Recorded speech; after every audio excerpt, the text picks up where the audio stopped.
Alright, let us go into some recordings, and yep, we are the crime beast again as another victim amongst many other victims. And the latest victim again of the demon is Carmen Wellington, I believe. Carmen Wellington, and this is a 57-year-old gospel singer who is based in Santa Cruz, Elizabeth, that unfortunately met her end. I think she was near her home, and some assailants on a motorcycle just cut her down like that. And unfortunately for the story, that's all the information I have to go through. Now, at that point, upon reading the statements, she basically said that she was salt of the earth, and outside of her musical career in the gospel field, that she was a farmer, which could be a clue right there. Nothing else has been said about it. I think it's anything about her relatives or friends or family members who are mourning, and my condolences to them. All we can do now is probably just guess what led to this, because we can probably surmise that whoever she had an enemy or some enemies. Could be a case that this led to farming work. Maybe some people are trying to extort her. She didn't want to pay the fee, and they said, yeah, that's not going to end well for you.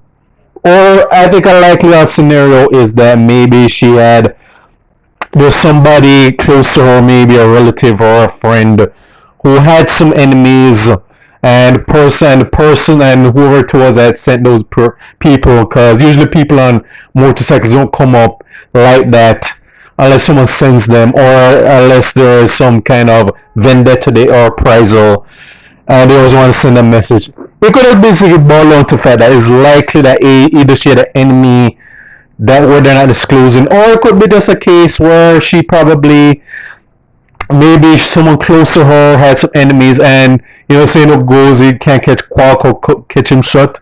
Like they probably killed her to send a message to that other person that we don't know about yet. I mean, our own politics watch could shed some light, but obviously he hasn't gotten that information. But it is more than likely those two scenarios, because like when someone shoots you like that, that's usually a hit, a planned a hit, or ordered hit. So yeah, that's all we can really go on. I really don't know anything else. Didn't know this woman, don't know her in our circle. But the question is going to be is they hurt this lady much like all the other murder victims in Jamaica? Majority of them, the ones that aren't really photo ops, are the human rights groups, the feminist groups, or all the celebrities or politicians going to be saying, hey, we want to get justice for this woman? Yeah, and of course not. I'm not really expecting any of them to really just go visit the relatives of this woman, and then they're going to go and give this phony praise, and then if they get to suspect that, they're going to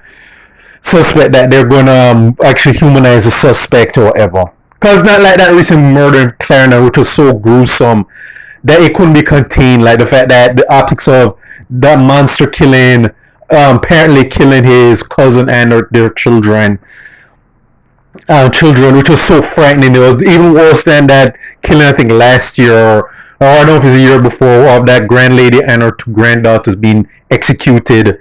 Yeah, they had to make a photo op out of that killing recently. This one here, okay, yeah, par for the course. I mean, her life, Jamaican civilian lives don't matter, but we're just gonna. So I don't really expect this is going to really be making the news rounds. Don't expect anyone outside of our friends and family making a hashtag of this woman, because as I said, though, is that usually just murder is just so normalized in Jamaican society and our infrastructure that it is just basically a regular news week. So yeah, I'm not really seeing anybody really saying anything about this woman, that we want to get justice for this woman like all the other murder victims before her. But as part of Jamaica's culture, unfortunately, that needs to change. But we just need to acknowledge that, hey, this apathy or this indifference we have to regular Jamaican citizens being gunned down in very spooky, sinister circumstances, there needs to be more consistent outrage, and there needs to be a harsher push out for laws and better communities, so that people who cut down people like this, yeah, that the fear of God is going to be put into them. But then again, we could go into tirade why that's not going to happen. But this is for State of Jamaica and the Caribbean. Check out my other YouTube pages, Miles Gus and Farron, Miles Productions with Thoughts and Miles. Alright.